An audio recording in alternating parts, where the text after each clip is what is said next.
নবী দুনিয়ায় নাই, নবী দুনিয়া থেকে শহীদ হয়ে গেছে। আমার স্বামী আমাকে ডেকে বলে, ও বিবি আমার বিবাহের রাত লাগবে না, তোর বাড়ি আমার হাতে দাও, জিহাদের ময়দানে যাব। ও বিবি, জিহাদের ময়দানে গিয়ে যদি বেঁচে থাকি দুনিয়ায় দেখা হবে, আর যদি বেঁচে না থাকি হাসরের ময়দানে দেখা হবে।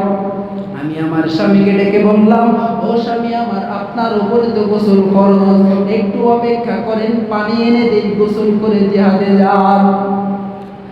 আমার স্বামী ডেকে বলেন, এই বিবি, আল্লাহ তাআলা যদি কবুল করেন, আমার জীবনটা যদি আমার আল্লাহ কবুল করে নেন, আল্লাহর কাছে দোয়া করতে থাকো,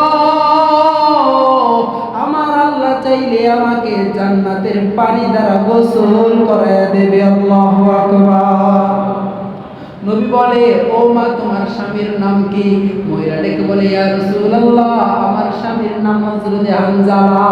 নবী বলে, ও সাহাবায়ে কেরাম, খুঁজে খুঁজে দেখো হানজালার লাশ কোথায় পাওয়া যায়।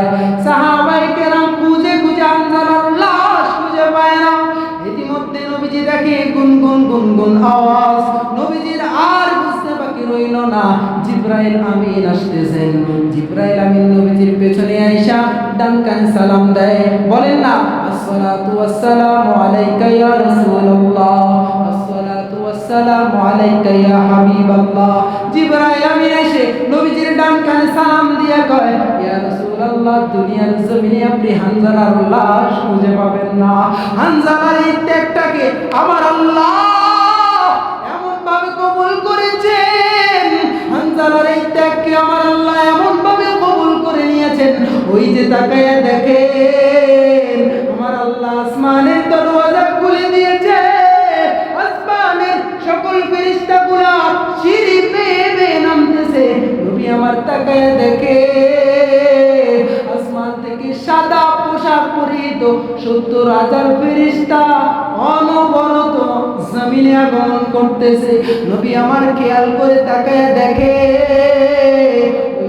ফেরেশতাদের হাতে নবীজির সাহাবী, সেই প্রিয় সাহাবী হানজালার লাশ তাদের হাতে দেখা যায়।